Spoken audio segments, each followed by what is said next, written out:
Paz y bien. Un saludo para todos en los corazones de Jesús y María. Bienvenidos a su programa Preguntando se llega a Roma.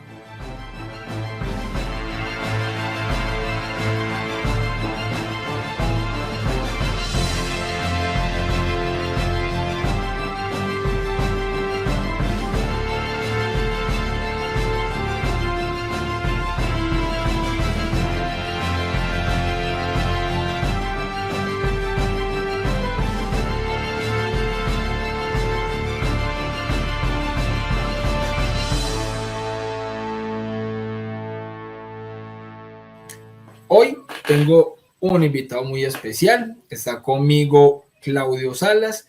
Claudio, mi hermano, un saludito, un abrazo en los corazones de Jesús y María. Bienvenido a este canal donde tratamos con todo el amor del mundo enfocar nuestra fe en esta santa y hermosa Iglesia Católica. Bienvenido, mi hermano. Mucho gusto, William. Igual un saludo a toda la audiencia. Para mí es un gran honor poder estar acá en este programa. Igual también es un gran honor, William, poder conocerte, también haber conocido tu testimonio, que también creo que me fue de mucho fortalecimiento espiritual, porque vemos que Dios a veces nos busca en lugares que no nos imaginamos, ¿verdad? Y es muy importante, creo que el poder ayudar a otros hermanos en la fe, o que están buscando el camino de vuelta a casa, ¿verdad? Como sería el camino a Roma, y para la gloria y honra de Dios. Amén. Amén, mi hermano. No, qué belleza. La idea es que el Señor, que normalmente se vale de los siervos más inútiles para lograr conseguir corazones de una manera impresionante, y se vale de los caminos más inimaginables para tocar y romper las piedras que muchos hemos tenido en el corazón. Entonces, nada, para eso es este canal, hermano. Y este canal no es mío, este canal es de la Virgen María. Ella es la patrocinadora y ella es la manager de este espacio, mi hermano. Entonces, nada, nos ponemos en su presencia y bajo su manto maternal para que este programa salga de la mejor manera y que pueda dar los frutos y las bendiciones que ella quiera como depositaria de todas las gracias, ¿cierto? Mi hermano, arrancando este programa, hay que hacer la pregunta obligada porque quizás algunas personas no saben quién es Claudio Salas. Entonces, mi hermano, ¿quién es Claudio Salas y cuál es tu vocación? Bueno, mi nombre, Claudio Salas, ¿verdad? Yo tengo 40 años, soy de Costa Rica. Puede ser que ahí reconozcan el acento, aunque dicen que se parece al acento colombiano. Eso dicen algunos, ¿verdad? Depende de la parte, supongo que de Colombia, ¿verdad? Estoy casado, tengo 3 hijas. Soy médico de profesión desde hace 17 años. Tengo una especialidad médica y ahorita soy estudiante de ciencias teológicas también. Y creo que me puedo definir ahí como un apasionado de las cosas de Dios desde hace unos 4 o 5 años. Y mi vocación ahorita, pues, principalmente estoy tratando de aprender para ayudar a otros, puesto que sí siento un fuego, como dicen, interno, ¿verdad? De aprender, de buscar información. Me encanta todo lo que es lenguas bíblicas, y estoy, cursando, la carrera de ciencias teológicas. También estoy llevando ahorita, terminando ya el curso de confirmación. Y creo que mi esposa y yo somos muy claros en algo, que apenas terminamos el curso de confirmación, queremos buscar ya sea trabajar como matrimonio, eventualmente en la iglesia, o dar algún curso de catequesis, porque creo que, como dice la palabra, que la mies es mucha y poco los obreros, ¿verdad? Y creo que el clérigo, que ha hecho una labor muy buena en muchos aspectos, pero realmente, y creo que hoy en día se quedan cortos, y cada vez hay más personas que ocupan, y también creo que ayuda del laicado, ¿verdad? Obviamente creo que dirigido de la mano de algún sacerdote o obispo, ¿verdad? Entonces, mi proyecto es como terminar estas cosas para también empezar a ayudar con la parte de formación catequética y ahorita pues también tratamos de como matrimonio católico cristiano, ¿verdad? Y ser de testimonio y todos los días estamos tratando de rezar el rosario, asistir a misa y tratar de cumplir los preceptos que el Señor nos dio. Qué bien, mi hermano. Excelente, me parece, una belleza, porque es muy importante eso que estás diciendo, de primero formarse antes de querer ir a formar a los demás, porque hay muchas personas que con muy buena voluntad y muy buenas intenciones se lanzan al río al tema, por ejemplo, de la catequesis, pero aunque son muy bonitas las intenciones, muchas veces terminan siendo los que causan un poco de confusión en los niños y en los adolescentes, porque hay niños que llegan muchas veces a la primera comunión sin saber realmente qué es lo que va a ocurrir en la primera comunión, sin saber que allí está la presencia real de nuestro Señor Jesucristo, porque se dedicaron más entonces a algo recreativo, ¿cierto?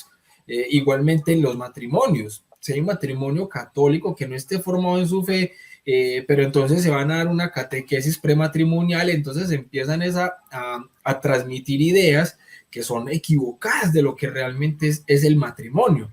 Entonces me parece muy bonito eso que estás haciendo con tu hogar, hermano, con tu esposa, de poder formarse de la manera que lo están haciendo y luego poder ir a impartir este tipo de catequesis y de formación, que obviamente de esa manera va a poder dar muchísimos más frutos dentro de la iglesia.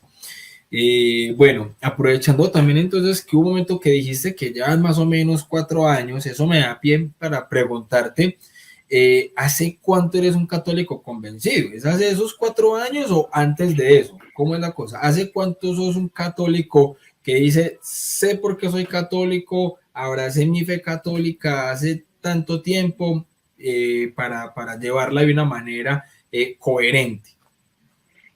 Lamentablemente, William, no tengo tanto tiempo, pero sí puedo decir que tengo como 4 años, casi 5, de buscar al Señor. Yo, digamos, mi familia es católica, pero lamentablemente nunca fui un católico practicante. Fui bautizado, hice mi primera comunión, nunca llevé la confirma cuando debía llevarla. Empecé a estudiar en la universidad y no te voy a decir que me hayan adoctrinado ahí para nada, pero simplemente en ese momento y estaba más interesado en las cosas del mundo, en aprender mi carrera, en ver cómo conseguía un trabajo.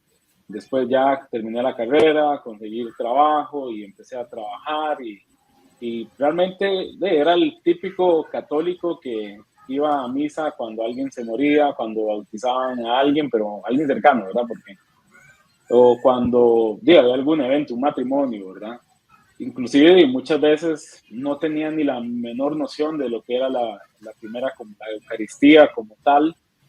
Y mi esposa mi esposa tiene un trasfondo mixto, porque ella, digamos, la familia materna es católica, la familia paterna es evangélica. En cierto momento, digamos, nosotros ya casados, nosotros inclusive nos casamos por la Iglesia Católica. Sí, mi esposa siempre ha sido una mujer que ha tratado de buscar a Dios y es como la que me ha jalado un poco al inicio, ¿verdad? Ahora nos jalamos los dos mutuamente, ¿verdad? Pero ella en algún momento vio esa frialdad, sobre todo, y que notaba, ¿verdad? Que yo iba a misa y era como, ok, sí, es más, buscaba ojalá poner trabajo un domingo para no ir, ¿verdad? Y llegó un momento en donde ella dijo, no, esto hay que ponerle un alto. Y ella dijo, vamos a ir a una iglesia evangélica. Y sí, yo honestamente, por no pelear, le dije que sí. Yo sí era la idea que nunca me iba a ser evangélico, pero terminé siéndolo por un tiempo, ¿verdad? Pero empezamos a ir a una iglesia como muy light, de esas que el mensaje es así como que Dios te bendice con plata, pero tenés que diezmar y todas esas cosas, ¿verdad? Y más o menos luego de estar ahí como unos 5 o 6 meses, tuve como una experiencia particular, porque estaba un día en la sala de mi casa con mi esposa y mis hijas, estábamos viendo televisión y de un momento a otro llegaron dos palabras a mi mente, ¿verdad? De la nada. dos palabras que nunca había escuchado, eran en una lengua bíblica.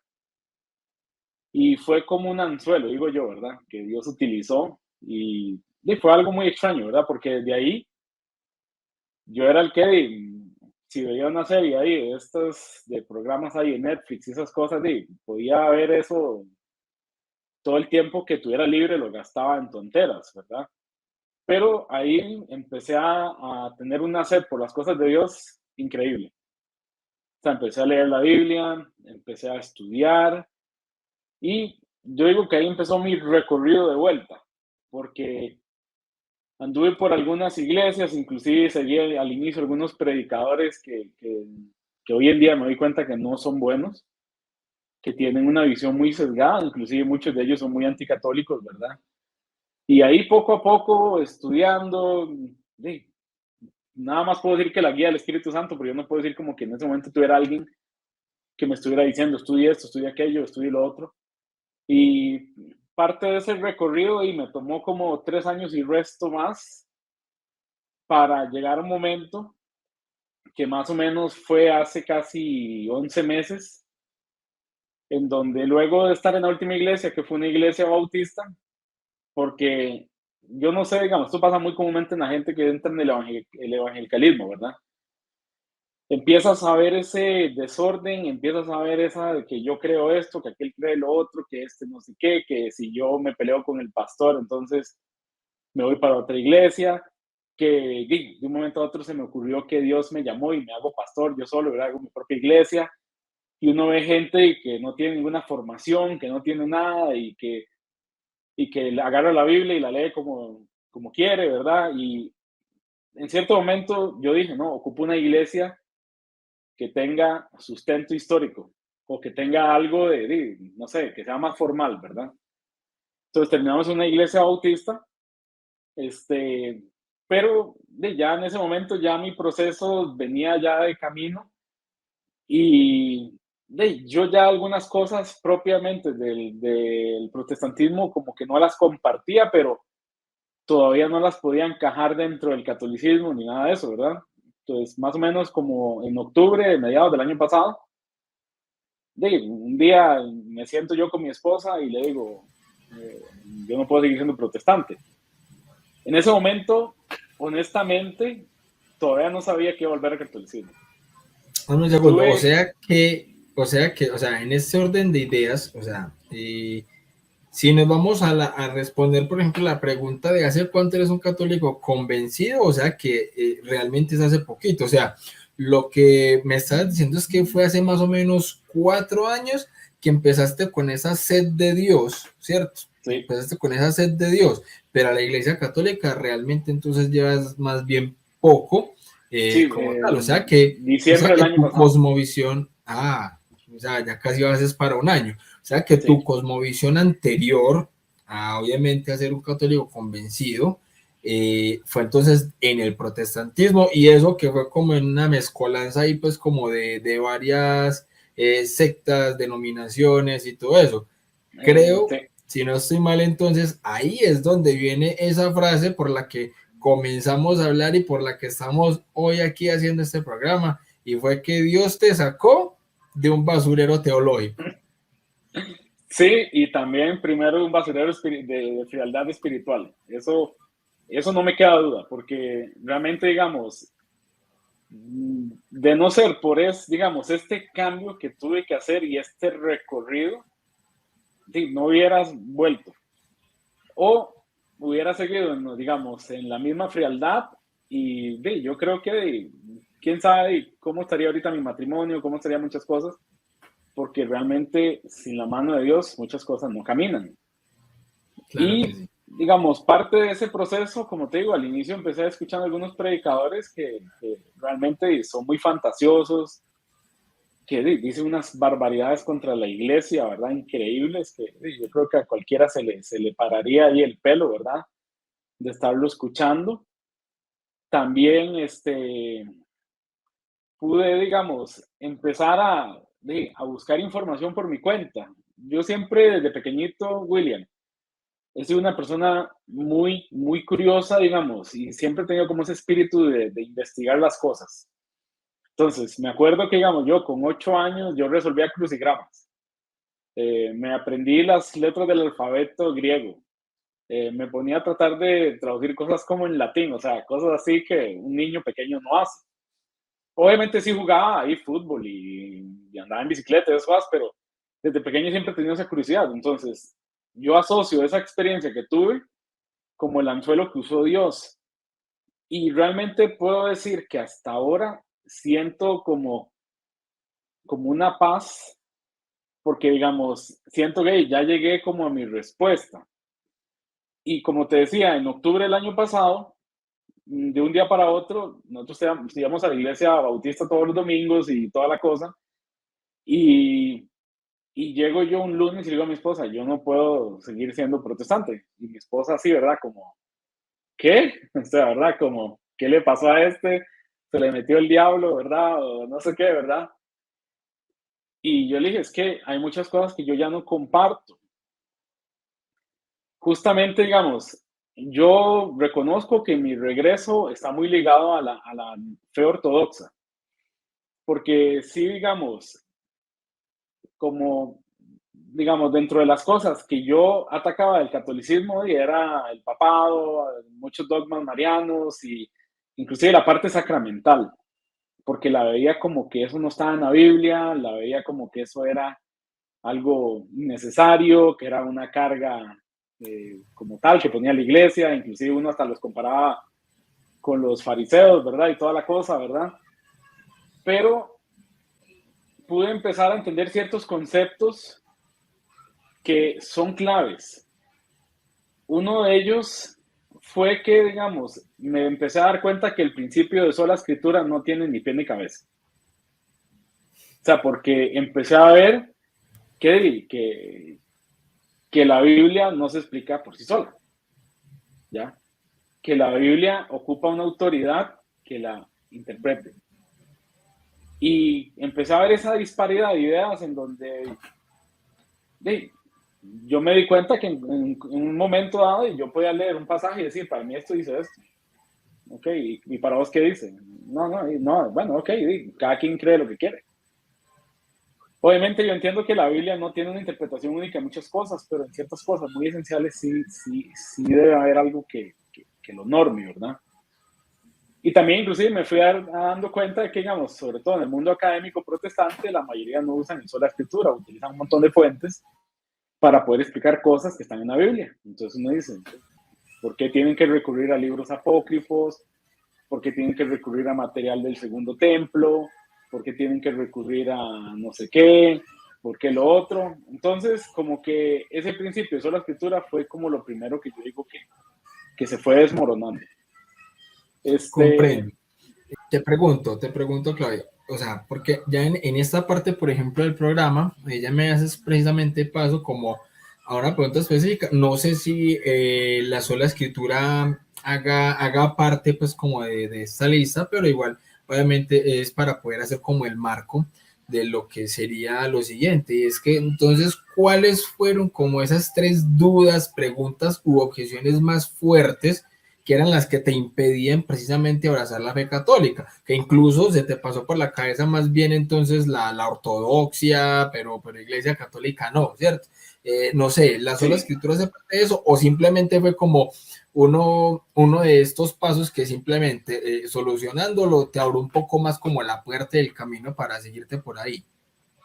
Yo digamos, como te digo, hay tres cosas que yo no veía claramente en la Biblia, que digamos, la parte de la sacramentalidad, pero era porque no la Sacramentalidad, entendía, digamos, claro. el asunto sobre la Virgen María y Ok. también, digamos, el papado, ¿verdad? Y el papá, de Yo en esas este tres, ¿cuál es punto, la más dura?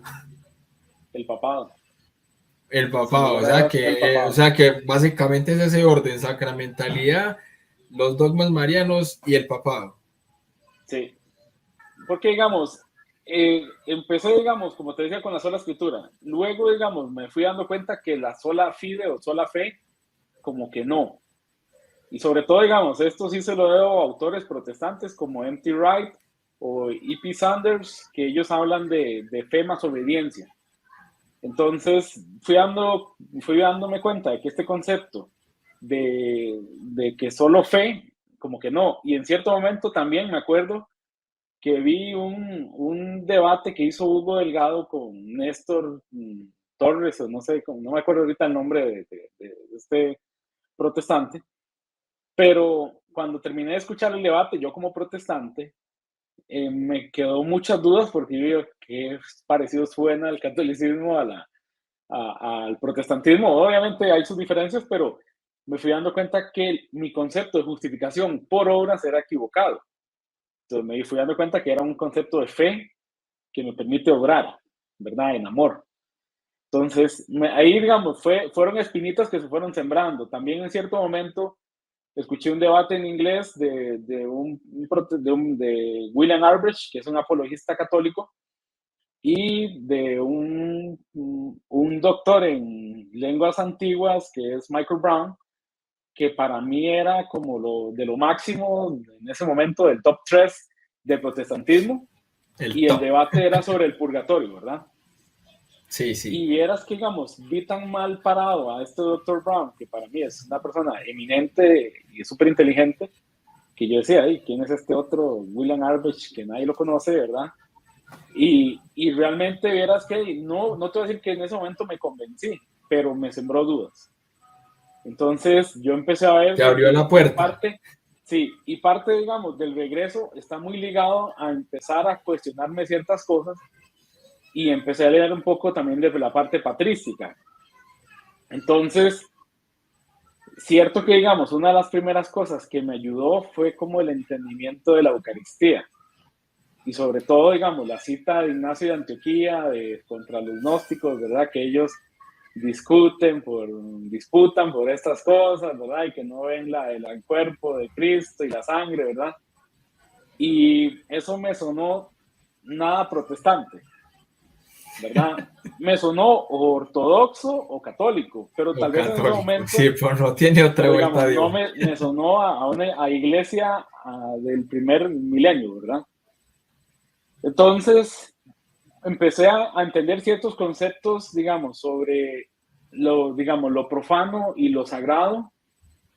Entonces, esto también me ayudó a entender un poco la importancia de la sacramentalidad. Entonces, ¿por qué el bautismo? ¿Por qué, digamos, la Eucaristía? ¿Por qué inclusive la confirmación? ¿Por qué la unción de los enfermos?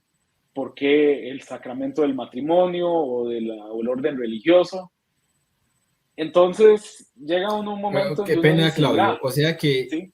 perdón, o sea que ahí fue que esto fue lo que inicialmente te ayudó con esa primer piedra de tropiezo que tenías, que era la sacramentalidad, ¿ya? Sí. Y fue lo que te ayudó y simplemente lo viste ya clarísimo o tuviste que darle como mayor trascendencia, profundidad o respuesta al tema de los sacramentos para poder comprender bien esta primer duda pues que tenías. No, sí, de hecho, digamos, ya aquí, digamos, sí estaba coqueteando con la ortodoxia oriental, porque, digamos, ellos tienen una visión sacramental de muchas cosas, ¿verdad? Y ya empecé a ver pasajes como el de cuando Jesús les dice a los discípulos de que lo que ustedes perdonen será perdonado, lo que no será perdonado. Eso no sonaba muy protestante, ¿verdad? Y también empecé a estudiar un poco de historia de la iglesia y vi que en algún momento la confesión era inclusive pública, ¿verdad? Frente a toda la congregación, pero ya después, por una cuestión de disciplina y cuestión pastoral, se cambió a una confesión privada, pero siempre se confesaba, y también empecé a entender de que son medios de gracia. Y creo que esto es muy importante, porque, digamos, la cuestión de ver como que yo confieso mis pecados ante Dios y creo que, digamos, podemos hacerlo, pero no es lo que Dios prevé, porque yo creo que cuando uno va donde el Padre y el Padre, digamos, lo escucha a uno y ojalá un buen sacerdote que realmente lo guía a uno y él vea que uno tiene ciertos problemas con trabajar ciertas áreas, ¿verdad? Entonces, que le diga, mira, ahí tenés que hacer esto, tenés que hacer lo otro, empezar a rezar el rosario, empezar a hacer esto. Y yo me he dado cuenta que esos medios de sacramentalidad se ayudan a cambiar a la persona. ¿ya? No es que te transforman de la noche a la mañana, ¿verdad? No es que un día tú ya sos un santo, pero usted se va dando cuenta de que usted deposita su confianza realmente en Dios y deposita la confianza en los medios que Dios da para poder complementar, para poder cumplir, perdón, estas cosas. Y también el entendimiento, digamos, de que yo decía, ahí, ¿para qué el agua bendita? O sea, eso es puro aguizote, ¿verdad? Y por ejemplo, yo pensar en andar en una cruz o andar en una cadenita, también pensaba que eso era, lamentablemente creo que sí hay católicos que lo hacen por eso, ¿verdad? Porque también no tienen un entendimiento, pero el hecho es de que llegué a entender un concepto de que o las cosas son de Dios o no son de Dios, y si no son de Dios son del diablo, ¿verdad? O son del príncipe de este mundo. Entonces, si Dios dejó todos estos medios, inclusive, digamos, con la cuestión de las reliquias y todo eso, yo empecé a entender por qué, digamos, inclusive empecé a notar esa continuidad entre el Antiguo Testamento y el Nuevo Testamento, en donde inclusive, digamos, la persona cuando hacía ofrendas por algún pecado, tenía que llevar su animal, sacrificarlo y toda la cosa, también está el día de expiación, y empecé a ver de que en el Antiguo Testamento definitivamente había una vida sacramental. Y Dios, creo que una de sus características es la inmutabilidad, ¿verdad? Entonces, venir a decir que Dios simplemente dijo, quito todo eso y hagan lo que cada uno quiere, no era lo que realmente Dios quería. Que lamentablemente, y se ha distorsionado, ha llegado a eso, sí, pero digamos, este primer obstáculo de la sacramentalidad fue de las primeras cosas que yo sentí que se fueron como cayendo, ¿verdad? Y ahí, digamos, pasé un poco a la parte de la Virgen María, ¿verdad? Que cuando vivía en mi frialdad espiritual, sí tenía devoción a ella, pero mentiras que rezaba el rosario era como cuando ocupaba algo, ¿verdad? A quien recurría, ¿verdad? Como el amigo que uno nunca lo llama, pero cuando se ocupa algo de uno lo llama, ¿verdad? Y uno sabe que cuando ocupe algo más en unos años lo vuelve a llamar. Y puedo decir que, digamos, yo vi la mano de la Virgen María en mi vida en algún momento, inclusive cuando iba a nacer mi segunda hija, le hicimos un ultrasonido como faltando una semana para que ya naciera y tenía una doble circular en el cuello, es que tenía el cordón arrollado 2 veces sobre el cuello. Obviamente yo en ese momento con devoción, yo creo que pura, ¿verdad? Porque uno tal vez en ese momento no es muy claro de muchas cosas, pero puro de corazón sí le pedía a ella ayuda porque era para cesárea, ¿verdad? Y ya eso cambia un poco el panorama de las cosas. Y más uno como médico, ¿verdad? Que conoce las cosas, y una vez ahí quisiera no saber nada, ¿verdad? Y cuando hicieron la cesárea no tenía nada. Wow. O sea, entonces son cosillas que uno dice, que un bebé podría quitárselas, sí, pero ¿por qué no pensar que lo hizo ella? ¿Ya? Aún así, digamos, yo seguí en le di la espalda, ¿verdad? Porque yo siento que yo le di la espalda a nuestra querida madre, ¿verdad? Y digamos, inclusive en algún momento uno de los santos que yo más también devoción le tenía era San Judas Tadeo. Y en cierto momento él me ayudó porque igual con devoción, o sea, porque como digo, yo volví a la vida religiosa cuando era culpable, ¿verdad?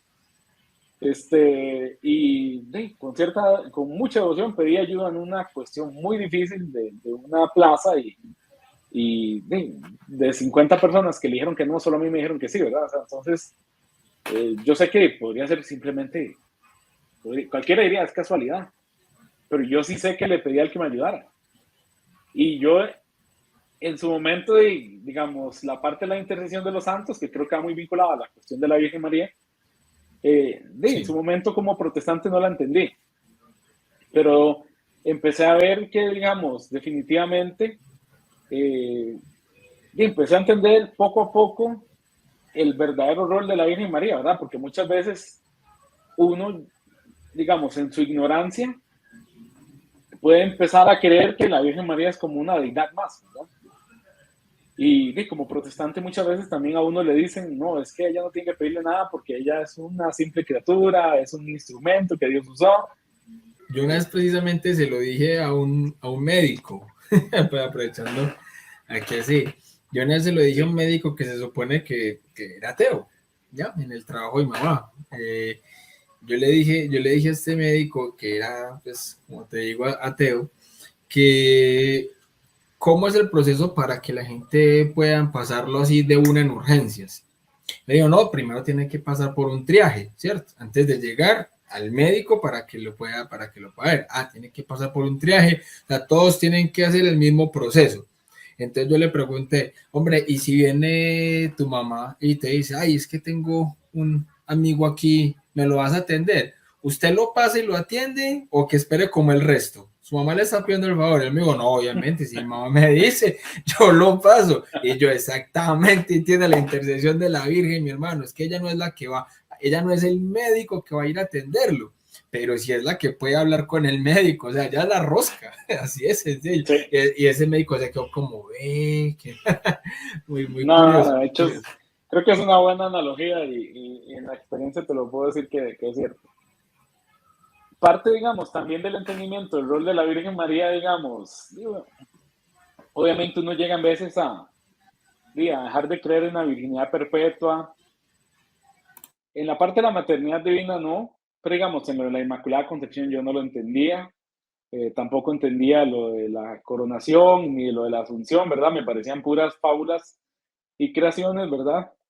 Pero también eran cosas que yo no había estudiado a profundidad, ¿verdad? Entonces, como te decía, yo sé que, digamos, por ejemplo, los ortodoxos no creen en la Inmaculada Concepción, pero sí empecé bajo este entendimiento de lo profano y lo sagrado, empecé a darme cuenta que definitivamente Dios no podría venir a morar en algo profano, ¿verdad? Y realmente empecé a darme cuenta que, digamos, esta persona que debía recibir al Verbo encarnado tenía que ser alguien que realmente fuera muy especial y una persona con una gran santidad, porque si no, yo creo que posiblemente hubiera caído muerta ahí en el momento de que el Espíritu Santo se posó sobre ella, ¿verdad? También empecé a entender el rol de ella como reina madre y empecé a ver cómo esto se interpretaba inclusive del Antiguo Testamento, cuando vemos con Betsabé y con Salomón, ¿verdad? En donde ella llega a donde el rey Salomón, ¿verdad? Ella se postra ante él y Salomón dice, pónganle un trono a la diestra mía, ¿verdad? Y prácticamente el rey Salomón da a entender de que lo que ella pida, lo que le pidan a ella, será concedido por mí, ¿verdad? Entonces, empecé a ver, a entender esta cuestión tipológica que es muy común en el catolicismo, ¿verdad? Y también inclusive empecé a entender bien el rol de la Virgen como la nueva Eva, ¿verdad? Entonces, si Eva no tenía pecado original y Eva no tenía pecado antes de caer, ¿verdad? Esta nueva Eva, que iba a ser la que fuera la madre, la simiente, que iba a aplastar la cabeza al diablo, definitivamente tenía que ser una mujer muy santa, ¿ya? Y poco a poco también fue entendiendo, digamos, por ejemplo, la cuestión del Apocalipsis 12, que realmente empieza de Apocalipsis 11 cuando aparece el arca. Y yo, esta mujer que yo, cuando era protestante, yo decía, no, eso es la iglesia, es Israel. Es muy raro el argumento, ¿verdad? Porque obviamente ahí claramente se dice que dio a luz al Mesías, ¿verdad? ¿Y quién dio a luz al Mesías? La Virgen María, ¿verdad? Claro, lo Y que pasa pude es que entender, muchas veces en el protestantismo se cree que cuando se escribió la Biblia, los escritores sagrados escribieron capítulo 1, versículo tal, y no, eso no existe. Cuando Juan no, escribió el Apocalipsis, lo escribió derecho. Entonces, por ejemplo, esa pericopa de Apocalipsis 12, si la lee combinado con el último versículo de Apocalipsis 11, se van a dar cuenta quién es el arca, pero eso es lo que muchas veces no se comprende desde el otro lado, de que es que cuando Juan escribió, escribió derecho, no con capítulos y versículos. sí, y ese, digamos, entendimiento de que ella es la madre de los creyentes y que hace también lucha espiritual, porque creo que es un pasaje muy claro, en donde dice, habla de que el dragón este fue a perseguir a los creyentes, ¿verdad? Entonces me hizo entender el rol de ella, me hizo entender la santidad que ella debía tener, me hizo entender lo especial de ella, inclusive también empecé a entender de por qué se le dice mujer y por qué no se le dice mamá Y creo que esto es muy típico de nuestra cultura latina, ¿verdad? Porque nosotros somos decirle mami, mamita, ¿verdad? Nuestras mamás y las tratamos con mucho amor y cariño. Pero inclusive tengo un padre que es de origen libanés y él me dice que, por ejemplo, decirle mujer a su mamá es una forma muy respetuosa y cariñosa de referirse a ella. Y también entendí que hay un punto teológico de referirse a ella como mujer, porque la está vinculando con la mujer del Génesis 3, ¿verdad? Entonces la está vinculando con Eva, ¿verdad? Entonces, no es que Jesús la trate con irrespeto, ni la trate mal, ni nada de eso, porque obviamente Jesús no pecó, pero siento que muchas veces inclusive esta idea es una idea que resuena en algunos círculos protestantes, ¿verdad? Y también obviamente esto aunado al entendimiento de, por ejemplo, cuando Jesús está en la cruz y le dice a Juan, Juan, he ahí tu madre, madre, ahí tu hijo, ¿verdad? Esto definitivamente para mí fue un argumento contra la cuestión esta de que Jesús tuvo más hermanos, porque si tuvo más hermanos, ¿por qué se la está dando Juan? O sea, pero ahí ya entonces empiezan los evangélicos a decir que es que seguro María se lleva mal con los demás hermanos. O sea, empiezan a especular, ¿verdad? O sea, y uno sabe que esto es una Hasta ahí cuestión muy fuerte en la llega, tradición. Sí, hasta ahí llega la sola escritura. sí, Hasta ahí llega exacto. la sola escritura, porque entonces, es que además que se llevaba mal con este o cualquier cosa que esté especulando Sí, y no está en empezó a la Biblia, escuchar bueno, disparates de ese tipo, ¿verdad? Por eso es que el basurero donde lo sacan a uno, ¿verdad? Creo que es un buen punto. Inclusive cosas contra las cuestiones de que, por ejemplo, la Inmaculada Concepción es algo reciente, sí, es algo que se dogmatizó recientemente, igual que la Asunción, pero eso no significa que la iglesia no lo creyera. Inclusive, digamos, uno ve que estos son ideas que surgen desde los primeros siglos, ¿verdad? Y también es una cuestión que uno dice, mira, si los ortodoxos y los católicos creen tan parecido, con la diferencia tal vez de la Inmaculada Concepción, pero también si uno tiene un entendimiento ortodoxo de lo que es el pecado original, uno puede entender por qué ellos no creen en eso. Pero parte de eso, digamos, yo ya en ese momento estaba con un pie en la iglesia ortodoxa, pero estaba muy lejos del catolicismo. Pero ahí fue donde yo, digamos, sí me dije, ¿y esta cuestión del papado qué? ¿Verdad? Porque yo prácticamente estaba convencido de volver a la ortodoxia. Yo dije, ocupo una iglesia sacramental. Los ortodoxos, creo que al igual que nosotros católicos, tienen un gran respeto y un gran amor por nuestra amada madre, ¿verdad? Pero yo decía, el papado no. Inclusive, digamos, lamentablemente en ciertos momentos como protestante me alimenté de muchos canales católicos que hablan mal del papa, ¿verdad? Pero digamos, yo, digamos, en ese momento no tenía muy claro algunos conceptos de la infabilidad papal, no tenía muy claro la historia, ¿verdad? Inclusive en algún momento llegué a creer cuestiones de que el papado surgió con Constantino y tonteras de esas, ¿verdad? Que del basurero teológico donde sale uno, ¿verdad? Pero también empecé a indagar en la historia. De hecho, digamos, en mi canal que se llama Fe, Razón y Teología, parte de los primeros videos que saqué es para defender al papado. Y me fui dando cuenta de que este pasaje de Mateo 16, 18 es un pasaje donde Jesús claramente, digamos, se refiere a Pedro como la roca y ese cambio de nombre de Simón a Petros y Petra es un cambio muy a propósito. Que la gente puede decir que la roca es la confesión de Jesús. Los padres, algunos de la iglesia lo interpretaban así, pero también interpretaban de que Pedro era la roca.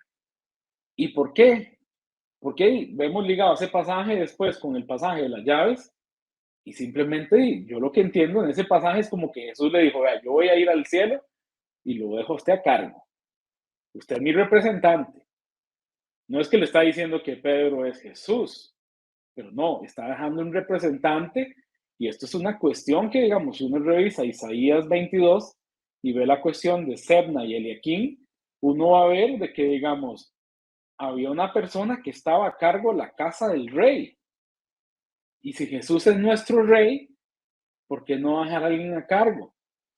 También empecé a ver, digamos, de que la Iglesia Ortodoxa tiene mucha división interna. No, eso no significa que la Iglesia Católica sea todo paz y alegría y amor, ¿verdad? Y en todo lado creo que hay cosas, pero donde uno empieza a ver que el patriarca de Rusia excomulga al de Grecia y al de Alejandría, y uno ve que algunos ortodoxos creen en la anticoncepción, otros no, que unos creen en, que digamos, la cuestión esta de las toll houses, que es una cosa que ellos creen cuando la persona muere y otros no.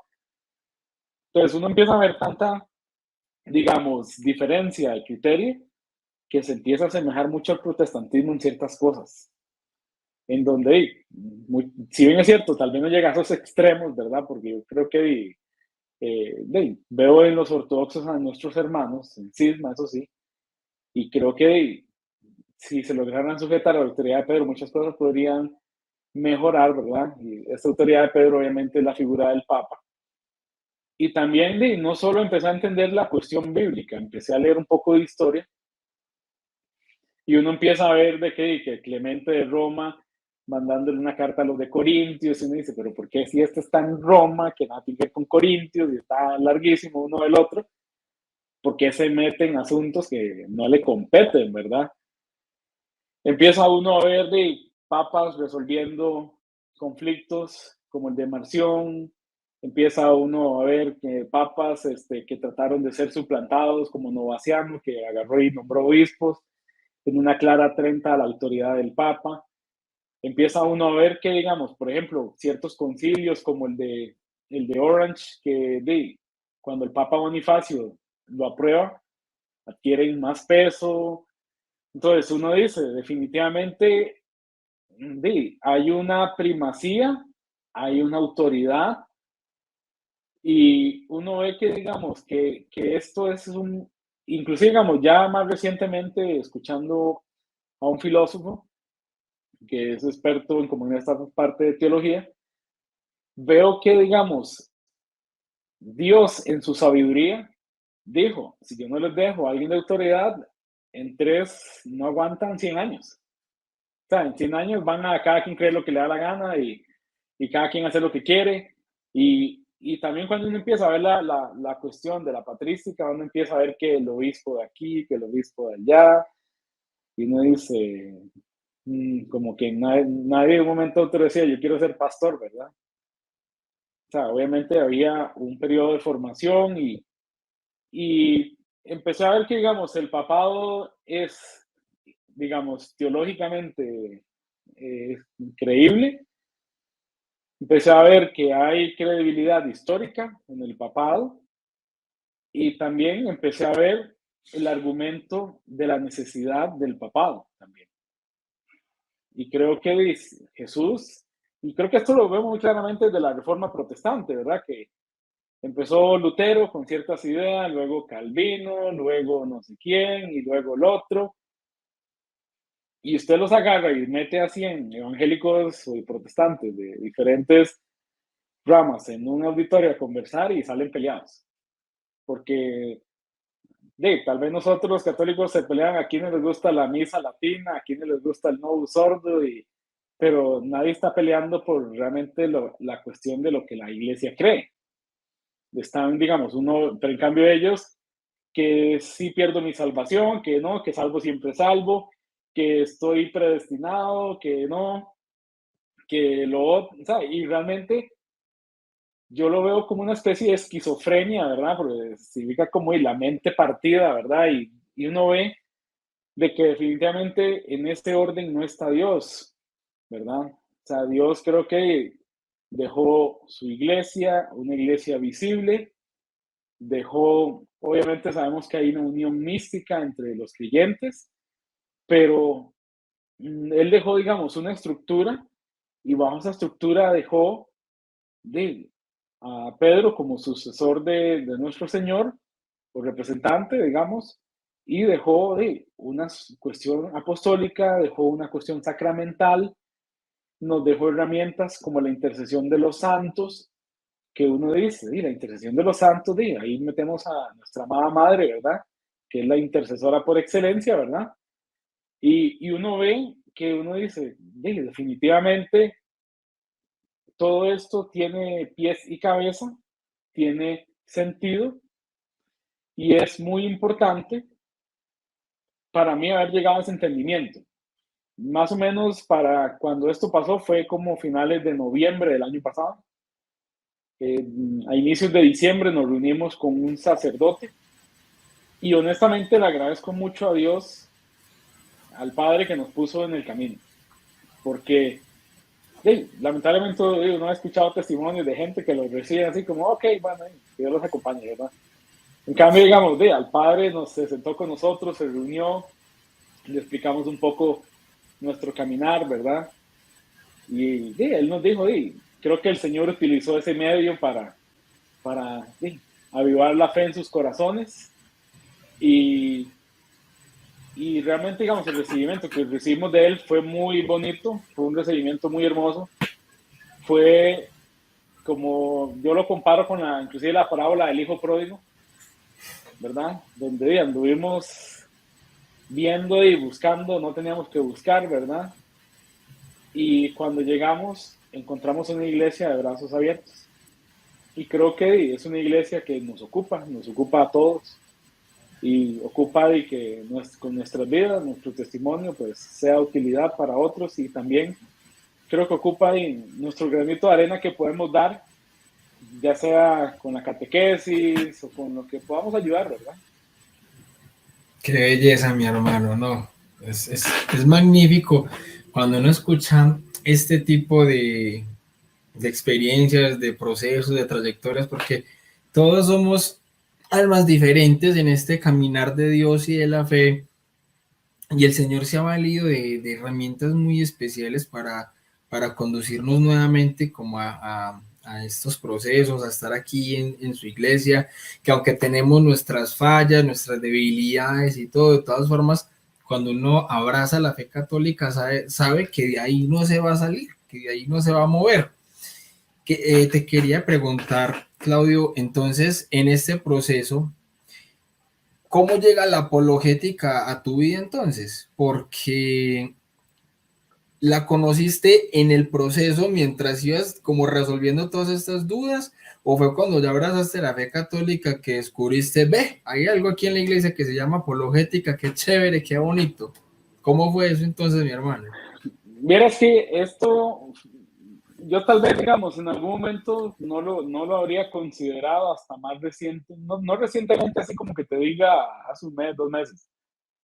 Parte de conocer a este sacerdote, que fue el que nos recibió de vuelta, él me dijo, tengo un testimonio de un matrimonio parecido al de ustedes. Y yo así, ¿verdad? Como, ¿quién será, verdad? Y el testimonio era mi amigo Alan Gómez, el joven teólogo. Entonces, de ahí lo fui conociendo a él yo creo que, digamos, William, si yo te dijera las horas que he invertido estudiando y resumiendo cosas y aprendiendo, y yo creo que ya tendría como un doctorado. Y y yo siento que si Dios me dio la inteligencia como para poder aprender cosas, inclusive compartir la experiencia de lo que aprendí inclusive en el protestantismo, ¿verdad? Porque no es que yo agarro y digo, todo esto lo desecho. Hay cosas que entiendo que debo ver con pinzas, que debo tener cuidado al interpretarlo, ver qué dice el magisterio. Y digamos, uno ahorita se siente como muy seguro, porque uno siempre sabe que puede buscar, hay un referente que te dice, no, si usted está pensando diferente a lo que la iglesia cree, posiblemente usted esté equivocado, ¿verdad? Entonces, digamos, he aprendido mucho, como te decía al inicio, de lenguas bíblicas y me encanta todo lo que es hebreo y ahorita estoy aprendiendo griego y estoy también quiero aprender arameo y me gusta como esa parte. También estoy con lo de la cuestión de teología y realmente yo digo, si Dios puso parte, digamos, de este fuego en mi ser, ¿verdad? Para aprender las cosas, ¿por qué no puedo compartir un poco lo que aprendo? ¿Verdad? Entonces, bien, hace algunos meses empecé ahí con el canal. Obviamente, de trabajo, soy padre de familia, marido, y no es sencillo, ¿verdad? Sacar Sí, tiempo. no es, obviamente, eso no, no es sencillo. ¿Cuál es que es tu especialidad en la medicina? Reumatología. Reumatología. Y en español, para los que no sabemos de medicina. Como artritis, lupus, enfermedades autoinmunes, de ese tipo. Wow, impresionante. Bueno, mi hermano. Entonces, Claudio Salas, desde la fe, ¿cómo le sirve al Señor hoy en la Iglesia Católica? Me estás contando, obviamente, que tienes tu canal, Fe, Razón y Teología. Eh, es como en tu apostolado también, obviamente, de manera virtual. Pero Sí. aparte de este apostolado, por ejemplo, te han llegado pacientes, por ejemplo, ateos o protestantes, y ¿cómo ha sido esa experiencia ya estando en la Iglesia Vieras que, Católica, digamos, he pero es tenido ahí de como un tu... par de casos. Por Sí, ejemplo, hace poco me tocó atender a un sacerdote y obviamente uno le empieza a preguntar a qué se dedica, y ya me dice, entonces de ahí le conté inclusive un poco de mi historia y fue muy bonito, ¿verdad? Porque, de, como te digo, yo siento que ser bien recibido es bonito, ¿verdad? Y inclusive, como te digo, lo comparé con la parábola del hijo pródigo, ¿verdad? Y también en ciertos momentos, pues he tenido como, no diría como que contiendas, pero con algún colega ahí, ¿verdad? Que a veces tira argumentos, ¿verdad? Sí, y uno se da cuenta que en general es gente que, yo espero que uno pueda servir en algún momento, o que Dios, por medio de uno, ¿verdad? Ayude a iluminar alguna de esas vidas, ¿verdad? Porque yo me comparo a que yo era así. O sea, yo no es que fuera ateo ni atacara la religión, pero llegó un momento en donde no me importaba nada. O sea, llegó un momento donde lo importante era trabajar, hacer plata y punto, ¿verdad? Pero aún así, digamos, sí sentía un vacío, y realmente es algo que yo siento que hasta hoy en día puedo saciar, ¿verdad? Porque uno muchas veces piensa que tener ahí un trabajo, que ganar bien y esas cosas es todo, y no lo es.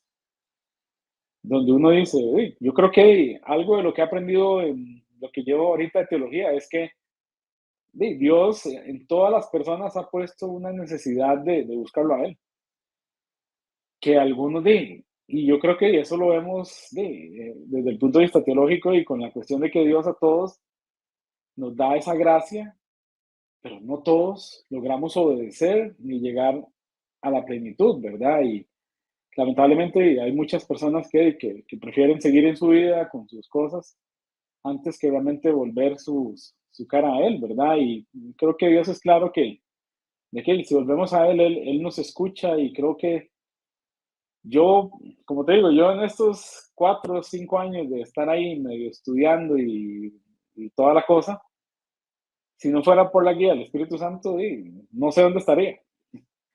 Y por eso, como te dije, Dios realmente lo saca a uno de lugares en donde uno dice, wow, definitivamente yo comparo mi inicio en este caminar, digamos, cuando era una persona fría, lejana de Dios.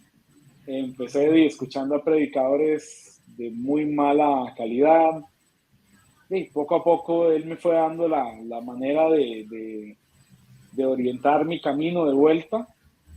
Y yo solo puedo decir, quien me guió fue el Espíritu Santo. Y utilizó todos estos medios para como que yo me diera cuenta y me volviera hacia él, y tratara también de no solo, digamos, conocer y aprender, sino que tratara de empezar a implementar cosas en mi vida, ¿ya? Y sí puedo decir que no soy una persona, tengo muchos defectos, muchas cosas que mejorar, pero con la gracia de Dios creo que puedo ir cambiando y creo que puedo ir mejorando. Y cuando voy a la Santa Misa, cuando es la consagración de los dones, me arrodillo y realmente en mí lo que hay es un sentimiento de agradecimiento y siento que es necesario para mi vida. Siento que en todo este tiempo como protestante no recibí ese alimento espiritual y fue una de las cosas, William, que yo más añoraba. Vea, cuando ya hablamos con el padre en inicios de diciembre del año pasado, después como a la semana siguiente nos citó ahí para confesarnos y después ya nos dijo, no, ya pueden ir a misa y tomar la Eucaristía. Pero Qué digamos, belleza. ya antes de eso estaba yendo yo a misa. Pero yo cuando veía que ya la gente hacía fila y consagraban las cosas y yo decía, si yo tan solo hubiera tenido este conocimiento años atrás, jamás hubiera cambiado esto por nada. Y realmente logré entender que la misa es el cielo, es la unión de la tierra y el cielo, ¿verdad? Y pude ver ese entendimiento que tenían los padres apostólicos y vi que toda la cuestión litúrgica es tan solemne. Para mí, digamos, una de las experiencias más bonitas en el regreso, William, fue cuando fuimos a la vigilia pascual, antes del el sábado santo. Y yo tenía unas ganas de ir y me acuerdo que mi esposa, yo tengo, digamos, 3 hijas, la menor tiene 2 años, ¿verdad?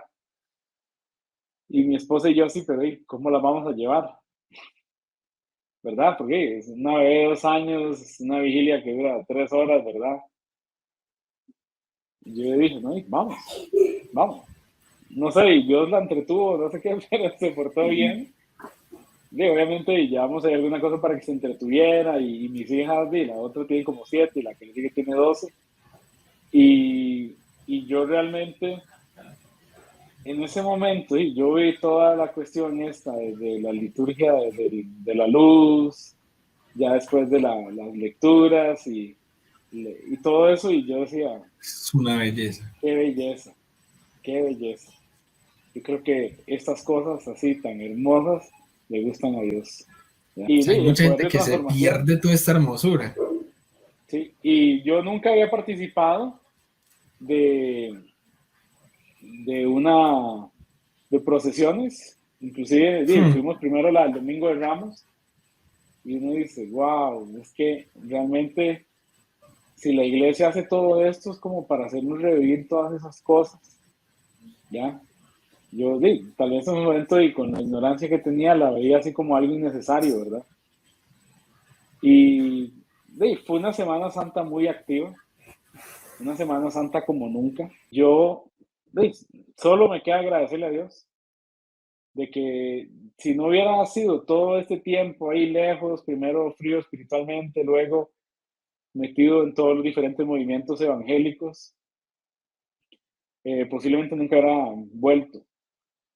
Y sobre todo yo creo que he vuelto con convicción, porque nada hubiera hecho yo si hubiera seguido siendo el católico nominal que era hace 6, 7 años, ¿verdad? Que iba a misa cuando quería, no entendía lo que iba a hacer la misa, que me aburría, que me daba sueño, que mucho calor, que mejor no, que mejor jale a no sé dónde. No, yo creo que esa gracia de Dios, no hay manera como de agradecerla. ¿Ya? Qué belleza, mi hermano. Y así es cierto. O sea, no hay forma humana en la que nosotros podamos agradecerle eso al Señor y por eso es que tenemos la acción de gracias por excelencia, que es la misma Eucaristía. Entonces, Sí, acercarnos a comulgar estando precisamente en gracia, yo creo que es nuestra forma más bonita de retribuirle al Señor todo lo que hace y ha hecho por nosotros. Mi hermano, finalizando ya casi aquí el programa, te quisiera pedir entonces un consejo para esas personas, esos Claudio Salas que todavía están del otro lado, en este basurero teológico, con todo el respeto para quienes están del otro lado, pero cuando uno ya está aquí, uno siente que estuvo ahí, en un basurero, sí. realmente. Entonces, un consejo para estos Claudio Salas, que así como vos, mi hermano, hoy en día están dudando de los sacramentos, dudan de los dogmas de la Virgen María, dudan del papado, y que quizás esas son las piedritas en el zapato que les están impidiendo abrazar la fe católica, volver a casa como el hijo pródigo y abrazar esta fe tan hermosa que tenemos en nuestra Santa Iglesia Católica. ¿Qué consejo les darías a estas personas, mi hermano, que están del otro lado en este momento? Creo que mi consejo es que de corazón le piden a Dios que los guíe y dejarse guiar. Porque uno muchas veces, y esto es algo que yo le escuchaba inclusive a algunos predicadores evangélicos, que está el evangélico de los domingos, ¿verdad? Que como el católico solo va a misa el domingo y el resto de la semana se olvida de Dios. Y creo que si uno le pide a Dios de corazón que lo lleve a buscar la verdad, Él nos llevará a la verdad y la verdad nos hará libres, ¿verdad? Eso dice el Evangelio.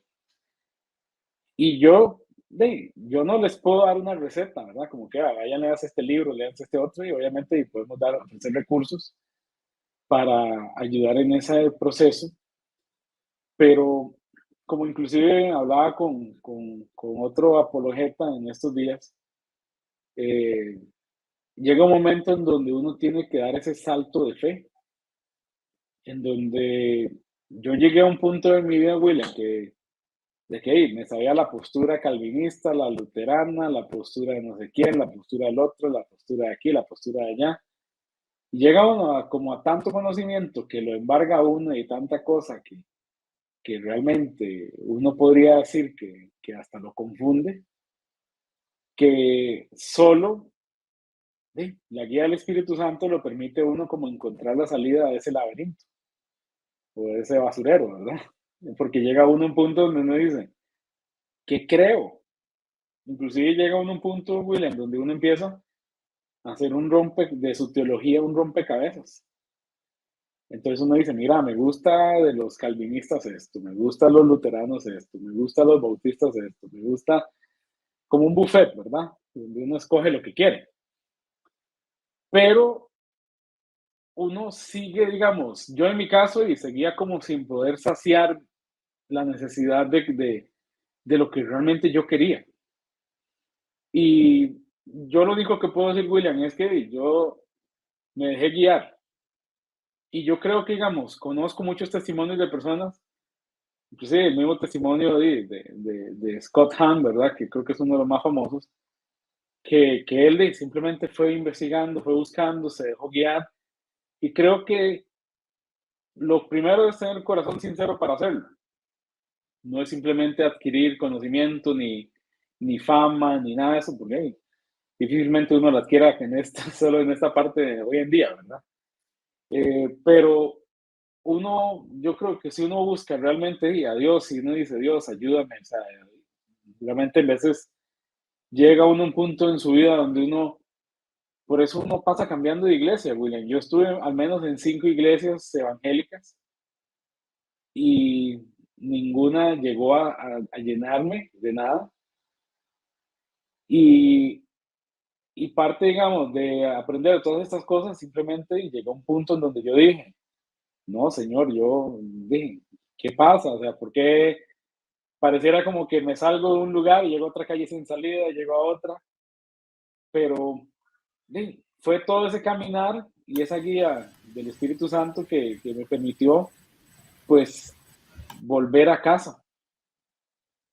Una de las cosas que yo hablo con mi esposa, nosotros fuimos a Roma hace como 4 años y en ese momento estábamos de evangélicos, pero fuimos a Roma y fuimos ahí como al Vaticano de regañadientes y yo le digo ahora a mi esposa, qué bonito era sido en ese momento venir, pero como católicos convencidos y meternos en la Capilla Sixtina y toda esa cosa y uno ir a la iglesia donde están los restos de San Pablo, donde está también obviamente en la Basílica de San Pedro están, y yo digo, bueno, en ese momento no tocaba, ¿ya?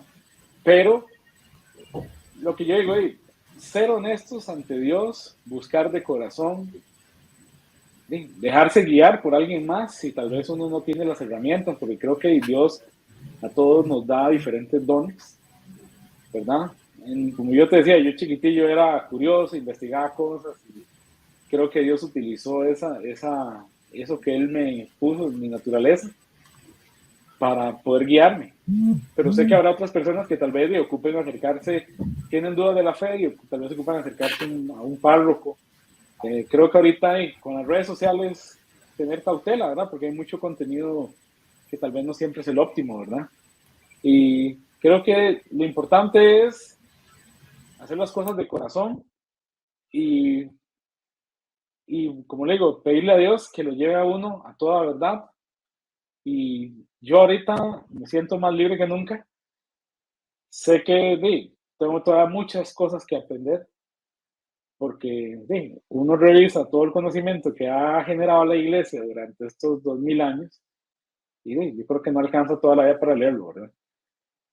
Pero más importante que eso, yo creo que es tratar de poner en práctica los mandamientos de nuestro Señor y amar a Dios pues, de todo corazón y amar a nuestro prójimo.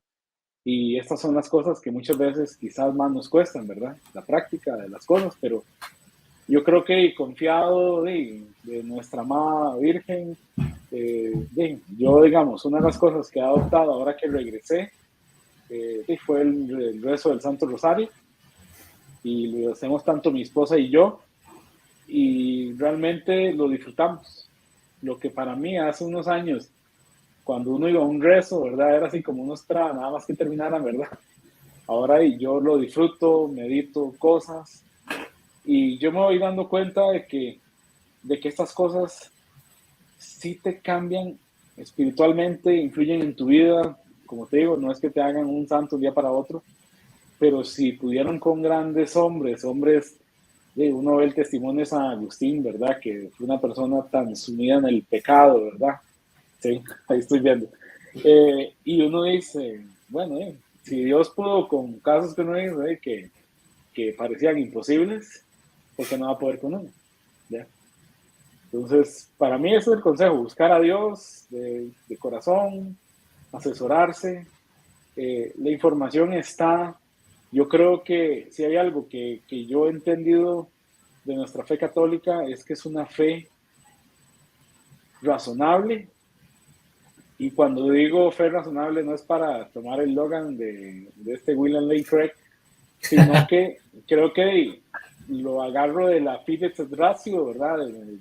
De San Juan Pablo II, y uno ve que, así como digamos, la apologética se basa en Primera de Pedro 3:15, ¿verdad? Dar razón de nuestra esperanza y dar respuesta a todo aquel que os pida, ¿verdad? Yo creo que esto aplica muy bien para la Iglesia Católica y uno ve mucha coherencia en todo, mucha coherencia.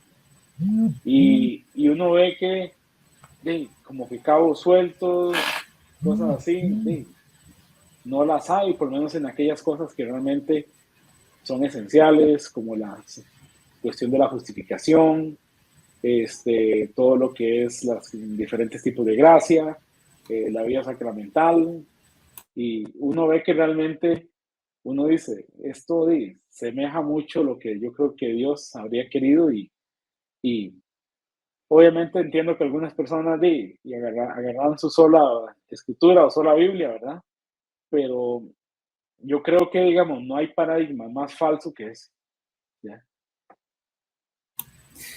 Claro que sí, mi hermano, no, una belleza. Incluso me parece muy, muy bonito hacer como esa cuestión que decís de dejarse guiar, pero es un dejarse guiar desde el continuar investigando, de buscar, Sí. no simplemente quedarse en sí, lo que me diga el Espíritu Santo, yo lo siento y ya me dejo llevar como sea, porque pues digamos a eso, obviamente la gran mayoría de gente que está en las iglesias protestantes y en todas las denominaciones, todos aseguran que están guiados por la asistencia del Espíritu Santo, siendo el Espíritu de la verdad y todos con una verdad diferente. Entonces es bastante contradictorio. Pero fíjate que, por ejemplo, desde como mismo lo estás diciendo, sí, dejarme guiar, pero voy en esa búsqueda, en esa investigación, no me quedo con esto solamente, sino que continúo, profundizo, me dejo guiar, busco la instrucción, todo. Excelente, mi hermano. De eso se trata, porque si no fuera así, no estarías hoy aquí donde estás.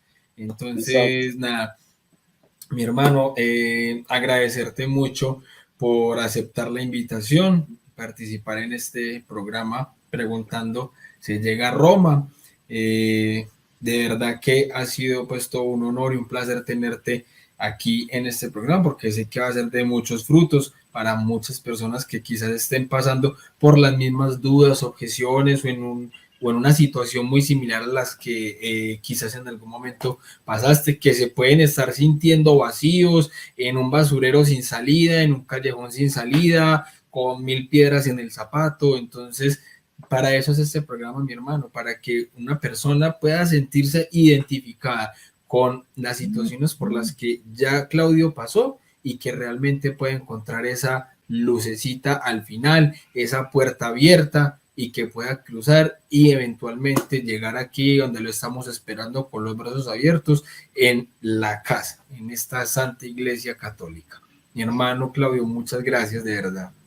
No, mucho gusto, William, más que agradecido por la oportunidad y creo que es muy importante defender nuestra fe, es muy importante darnos cuenta de que Dios dejó una iglesia por medio de nuestro Señor Jesucristo, una iglesia visible, donde obviamente tenemos una unión mística entre todos los creyentes, ¿verdad? Más de, creo que 1.200 millones de católicos a nivel mundial, ¿verdad? Y realmente, como creo que inclusive hay algunas citas de algunos católicos que no sé qué tan ciertos sean, de que definitivamente esta es la iglesia verdadera porque creo que algo hecho por manos humanas no aguantaría 2000 años. Ya lo hemos visto con el Imperio Romano, lo hemos visto con Napoleón Bonaparte, con Hitler, con todos los imperios del Antiguo Testamento. Definitivamente el hecho que esto haya podido llevar 2000 años, esto es una institución sobrenatural. Y yo creo que la plenitud de la fe está en la Iglesia Católica y aquí es donde realmente tenemos una sucesión apostólica, tenemos sacramentos válidos, tenemos la intercesión de los santos, que es una cuestión sumamente importante, y tenemos al papado, que es esa guía que Jesús instauró desde Mateo 16, 18, para, como así lo dice, creo que Juan 21 o Juan 22, guiar a las ovejas, ¿verdad? Y uno ve que realmente esa guía es primordial, ¿verdad? Y si no vemos todo el desorden que vemos en otras partes, ¿verdad? Totalmente, mi hermano. Así es. Bueno, nuevamente muchísimas gracias por haber participado, hermano, aquí, haber aceptado esta invitación. Como siempre suelo decir, hermano, créanme que el primer evangelizado siempre soy yo. Ok, amén. William, un gusto. Y para todos, muchísimas gracias por haber visto entonces esta transmisión, tanto los que se conectaron el día de hoy como las personas que van a ver este programa más adelante. En la descripción del video queda entonces también directamente al canal Fe, Razón y Teología de nuestro hermano Claudio Salas. Y como siempre lo decimos, gracias por estar aquí en de Preguntando si llega a Roma, ya que, como dijo San Agustín, nadie ama lo que no conoce. Dios los bendiga y la Virgen María los acompañe. Creo en el Espíritu Santo y en la Santa Iglesia.